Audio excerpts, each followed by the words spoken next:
오늘 2025년도 새롭게 시작하는 신년주일입니다. 제가 일일이 여러분들에게 찾아가서 손 붙들고 인사해서 축복해주고 싶지만 오늘 이렇게 대표로 여러분에게 이런 말씀을 드리고 싶습니다. 올해는 아프지 마시고 건강하시고 하나님이 주시는 무한한 축복이 여러분의 댁내와 또 가업, 기업 하시는 모든 일에 차고 넘치는 은혜가 있기를 소망합니다. 감사합니다. 우리의 인생을 우리 삶을 살아가면서 변화되는 것을 피할 수 없는 연속이라고 하죠. 그러니까 어제와 다른 오늘을 살고 있고 살 것이고 오늘과 다른 내일을 또 살 겁니다. 그런데 그런 변화가 항상 쉬운 것만은 아닙니다. 때로는 과거의 아픔과 실패 또 성공과 기쁨 때문에 그것에 집착하다 보면 사실 우리는 앞으로 나아가기 어려울 때가 있습니다. 그래서 오늘은 우리가 지난 일들 생각해보고 아프고 힘들고 기도하지 않으면 안 되었던 그런 시간들이 분명히 있었을 겁니다. 그리고 나에게 주신 것이 너무 행복해서 하나님 앞에 기쁨과 감사를 드릴 수밖에 없었던 시간 또한 여러분에게 있었을 거라고 저는 봅니다. 자, 그렇다면 그런 일들을 우리가 생각해 보면서 2025년도는 또 다른 우리에게 삶의 변화를 우리에게 허락하실 텐데 우리에게 오는 이 삶의 변화를 거스르지 말고 하나님께서 그 주시는 삶의 변화 속에서 우리에게 무엇인가를 말씀하시는구나라는 것을 생각하시면서 이 한 해도 열심히 달려가시기를 주님의 이름으로 축원합니다. 오늘 말씀은 하나님께서 이스라엘 백성들에게 놀라운 선언을 하시는 장면으로 시작이 됩니다. 보라, 내가 새 일을 행하리니 이제 나타낼 것이다 라고 이야기를 합니다. 19절 말씀이에요. 그런데 새 일을 나타낼 것이다 라고 이야기를 하면서 하나님께서 18절에 이런 말씀을 하시죠. 너희는 이전 일을 기억하지 마라. 옛날 일을 생각하지 마라 라고 이야기를 합니다. 저는 이 말씀을 여러분들에게 전하면서 제 스스로에게도 이 말씀이 하나님께서 우리에게 주시는 놀라운 선언이고 하나님께서 우리 2025년도를 살아가는 우리들에게 저에게 주시는 하나님의 약속이다라고 저는 생각을 합니다. 그래서 오늘 이 말씀을 가지고 세 가지를 우리가 말씀을 제가 여러분에게 드릴 텐데 그 세 가지를 생각하시면서 함께 은혜를 나누었으면 좋겠습니다. 첫 번째 여러분들에게 이 말씀을 통해서 전하고 싶은 말은 과거를 잊고 앞으로 나아가라 라는 말을 여러분에게 전하고 싶습니다. 우리 18절 말씀 다시 한번 여러분의 믿음의 고백으로 한번 소리내어서 크게 읽어보겠습니다. 시작.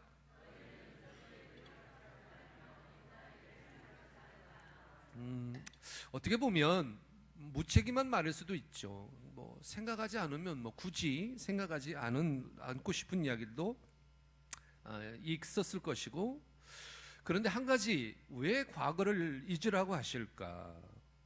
하나님께서는 왜 우리에게 과거를 잊으라고 했을까? 거기에는 이러한 의미가 있을까?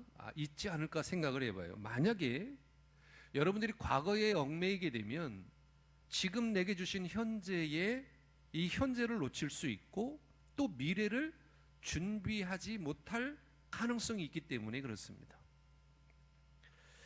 우리가 살다 보니까 저를 포함한 여러분 모두도 과거에 실패와 아픔도 있었고 지나간 성공도 있었을 겁니다. 이 모든 것을 포함하는 거예요. 사실 이스라엘 백성들이 지난해 과거의 어떤 영광만을 바라보다가 실패하는 그런 상황을 우리는 성경을 통해서 많이 보게 됩니다. 그러니까 과거의 영광에 안주하다가 새로운 하나님의 일하심에 대해서 우리가 반응하지 못하는 일들이 많았었다라는 거죠. 이스라엘 백성들이 하나님의 은혜로 출애굽을 하게 됩니다. 그리고 하나님께서는 그들에게 이제는 하나님의 말씀대로 살아가기를 원하는 그 뜻이 있으셔서 모세를 불러서 하나님이 직접 돌판에다가 계명을 적어 모세에게 내려보내죠. 하나님께서 모세를 통해서 그 뜻을, 당신의 뜻을 전했을 때 이스라엘 백성들은 어떤 행동을 했냐면 금송아지를 만들고 자신들이 경험했던 이전의 과거의 생각들을 들춰내면서 그때가 행복했고 또 우리가 하나님을 만들어내자라고 하는 그러한 잘못된 생각을 하게 됐다라는 것을 알 수 있죠. 출애굽기 33장 12절 이하의 23절의 말씀을 보면 모세가 하나님의 인재와 인도를 기도하는 장면이 나오는데 그 당시의 배경을 보면 제가 말씀드렸던 것처럼 이 금송아지 사건 이후에 하나님의 관계와 이스라엘의 백성들의 관계가 아주 위기에 처하게 됩니다. 근데 놀라운 것은 모세가 하나님의 심판 아래 놓여 있다라고 하는 이런 직감적인 생각을 갖고 있었기 때문에 하나님께서는 분명히 이 백성을 그냥 두지 않을 것이다라고 생각을 했던 것 같아요. 그래서 모세가 했던 것이 뭐냐면 하나님께 나아갑니다. 그리고 그 백성을 지켜주실 것을 위해 기도합니다. 왜 모세가 그랬을까? 그냥 내버려 두면 좋을 텐데. 뭐 사람마다 다 성향이 있고 행동이 다 다르지 않습니까? 그 모든 것을 일관되게 통일된 그 행동을 취할 수 있게 못하는 거예요. 근데 모세가 할 수 있었던 것은 뭐냐면 그러한 각자의 삶을 살아가는 이스라엘 백성들을 향해서 할 수 있었던 것은 뭐냐면 하나님의 임재를 기대하고 기도하는 것뿐이었습니다. 출애굽기 33장 13절에 이런 말씀이 있습니다. 우리 한번 같이 봉독해 보겠습니다. 시작. 내가 참으로 주의 목전에 은총을 입었사오면 원하건대 주의 길을 내게 보이사 내게 주를 알리시고 라고 이야기를 합니다. 주의 길을 내게 보이사 나로 주를 알게 하시고 라고 기도하는 것이 뭐냐면 하나님, 내가 이 백성을 어떻게 인도할지 나에게 알려주십시오. 내가 가야 될 길을 알지 못합니다 라고 하나님의 인도하심을 기대하는 마음으로 모세가 간청하는 거예요. 또 18절에 보면 이 모세의 기도가 이어지는데 시작. 모세가 이르되 원하건대 주의 영광을 내게 보이소서라고 이야기를 합니다. 이 말은 모세가 앞으로 가나안 땅을 들어갈 때까지의 이 백성을 어떻게 이끌어갈 것인가, 나를 통해서 하나님의 비전은 어떤 비전을 갖고 계신가, 나를 통해서 이루실 계획은 무엇인가에 대해서 분명하게 알기를 원했다는 거예요. 여러분, 모세가 이스라엘 백성들과 또 이 백성들을 광야의 생활 동안에 이끌어가야 되는데 이 모세가 원했던 것은 다른 것이 아니에요. 하나님의 임재가 이 백성 가운데, 죄를 짓고 금송아지를 만들고 하나님이 쓰신 돌판을 다시 깨고 다시 받는 그 과정 속에서 있었지만 모세는 하나님께 이 백성을 사랑해 줄 것을 원했어요. 그리고 이들의 죄를 용서해 주실 걸 원했어요. 그리고 이 백성을 이끌어갈 자신, 그 삶 속에 내가 이들을 이끌어갈 수 있는 하나님이 내게 주실 비전을 보여달라고 말씀하고 있는 겁니다.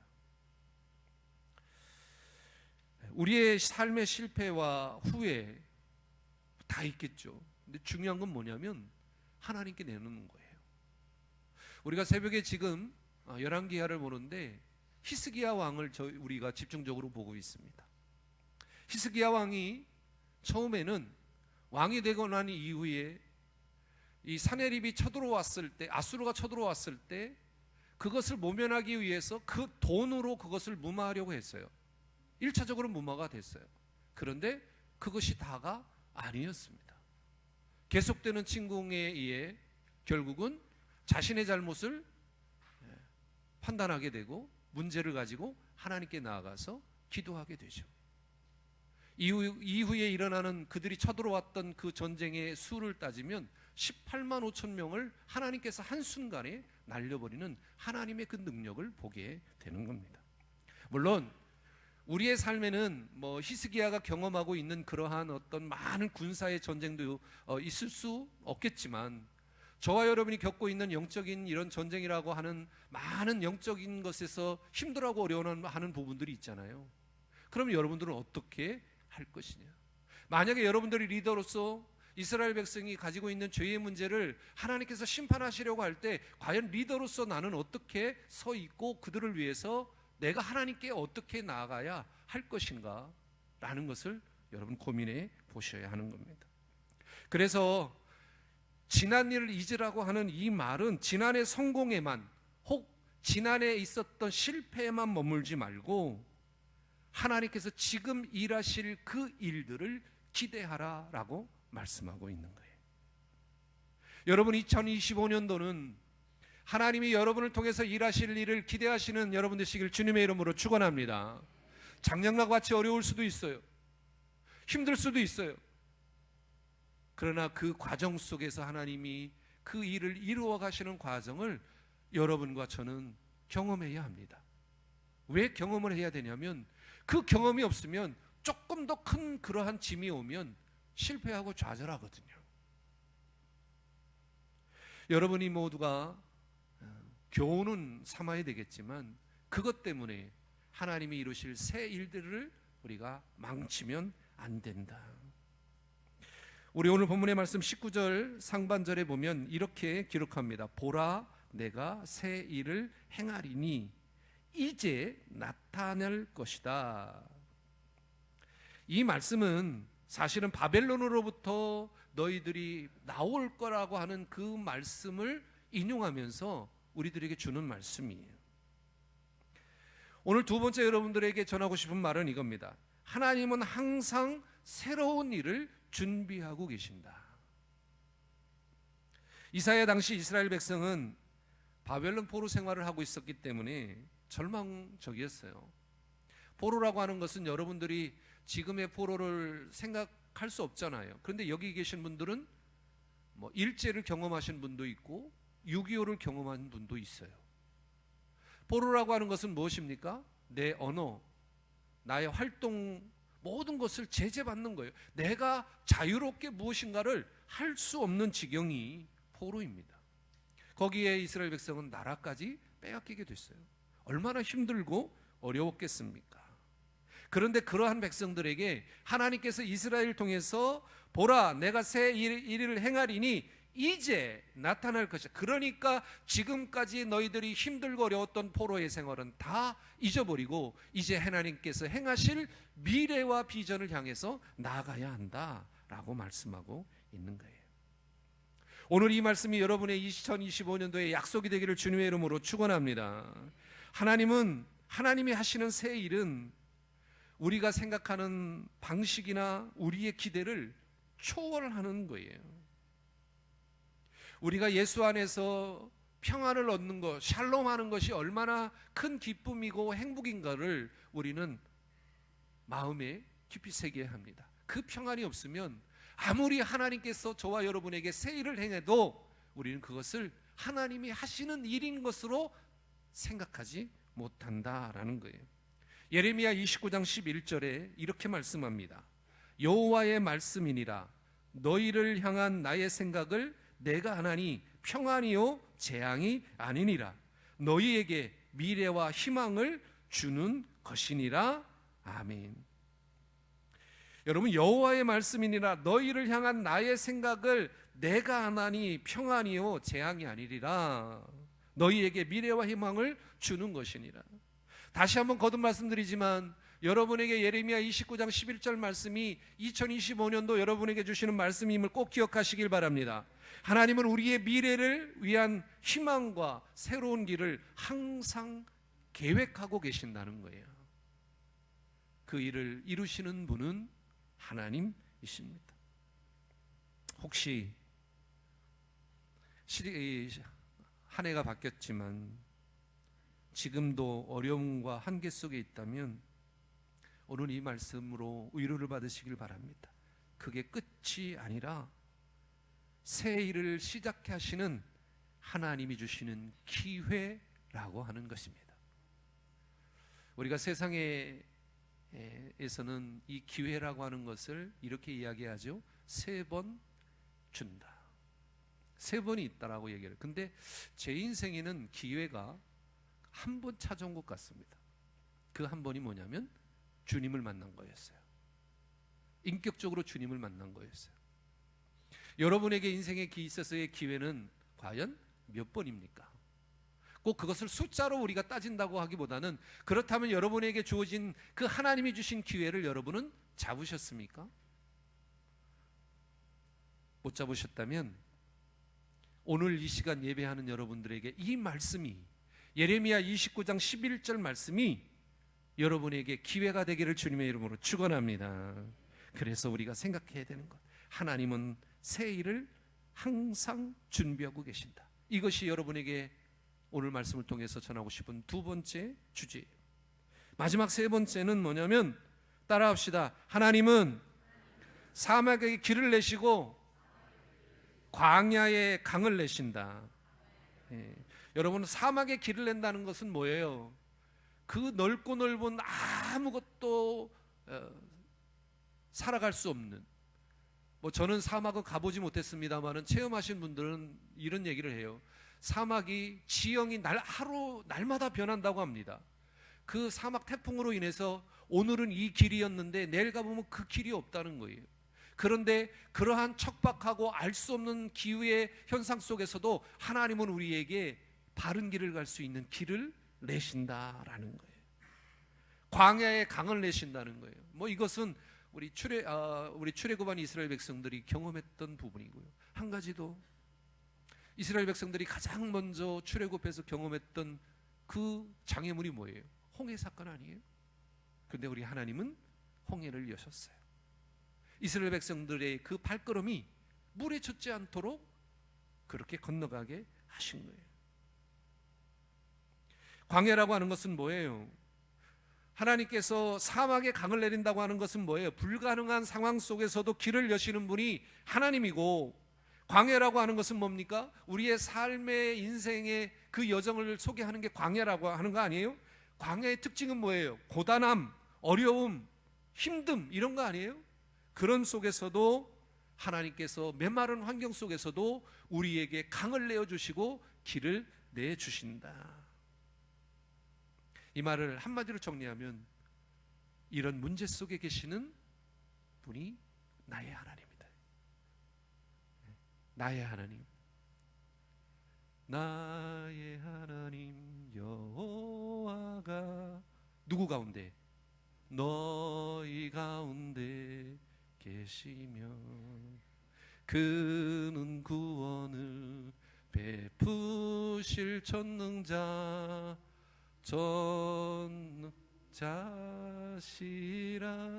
아멘. 사실은 이 말씀을 준비하면서 울컥했던 것도 있어요. 제가 원래 눈물이 많잖아요. 근데 사실은 요즘에 하나님이 나를 도우시고 우리 교회를 도우시고, 사실 우리 사랑의 교회 교인 성도님들 가운데 정말 힘드신 분들이 많거든요. 근데 그 가운데 역사하시는 하나님을 보게 돼요. 그래서 오늘 이 세 번째, 내가 광야의 길을 사막에 강을 내린다고 하는 이 말씀, 누구나 경험할 수 있는 황폐하고 메마른 환경을 상징하는 이 단어 속에서도 역사하시는 하나님을 발견할 수 있는 겁니다. 여러분, 우리의 문제 가운데서도 하나님이 새로운 출구와 회복을 주실 것을 믿습니다. 이 나라의 이 어려운 정치 속에서도 길을 열어주실 것이고, 얼어붙은 경제 속에서도 그 경제가 활발하게 움직여서 우리나라가 국력이 높아지고 국격이 높아질 수 있는 그런 나라로 다시 세워주실 겁니다. 하나님은 사막과 같은 황량한 땅에서도 길을 내시고 메마른 광야에 생수의 강을 흘러넘치게 하시는 분이에요. 여러분, 이 하나님의 은혜가 물리적인 변화뿐만에 그치지 않고 우리의 영혼과 삶을 새롭게 하시는 하나님의 섭리라 성경은 이야기하고 있습니다. 말씀드렸듯이 길을 내시는 하나님, 끝없는 막막함과 길을 잃을 듯한 절망, 그러나 그 가운데 여전히 오늘도 우리와 함께 하시는 하나님, 우리의 어떤 혼란과 어려움 속에서도 우리의 길을, 우리의 방향을, 우리의 목적이 있음을 알게 하시는 하나님, 즉 우리의 길잡이가 되어주시는 하나님. 왜 길잡이가 되어주실까요? 우리를 안전하고 옳은 길로 갈 수 있도록 돕기 원하시기 때문에 그렇습니다. 누가? 하나님이. 내가 아니라 하나님이 그러시기를 원한다는 거예요. 강을 내시는 하나님은 어떻습니까? 이 강의 의미는 뭐예요? 샘문의 의미는 뭐예요? 생명이라고 하는 그런 의미를 담고 있잖아요. 죽어져가고 척박해 있는 사람들, 죽어가는 영혼들에게 그에게 생명의 생수를 먹여서 살리겠다는 하나님의 의지가 그 안에 있는 거예요. 우리에게 은혜를 주시고 우리의 영적인 생명을 살리실 수 있는 분은 유일합니다. 바로 하나님, 여러분의 아버지 되시는 하나님이십니다. 그분을 믿고 의지할 때 우리는 변화된 삶을 살 수 있습니다. 여러분, 하나님의 은혜는 단순히 우리의 환경을 바꾸는 것이 아니고 우리의 마음과 믿음을 새롭게 하는 거예요. 그래서 그 은혜 때문에 절망이 희망으로, 어둠이 빛으로, 고난이 축복으로 바뀔 수 있는 겁니다.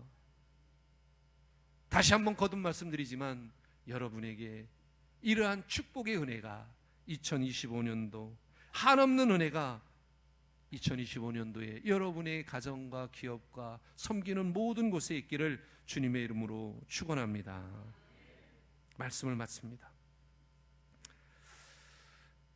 하나님은 오늘도 우리의 삶 가운데 새 일을 계획하고 계십니다. 믿으시면 아멘.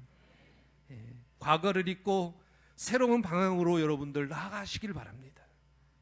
하나님의 새 일을 기대하며 믿음으로 반응하시길 바랍니다. 광야와 사막 같은 상황에서도 하나님이 열어주실 길과 강을 믿고 그분을 의지하며 살아가시는 은혜로운, 행복할 수밖에 없는 2025년이 되시기를 주님의 이름으로 축원합니다. 기도하겠습니다.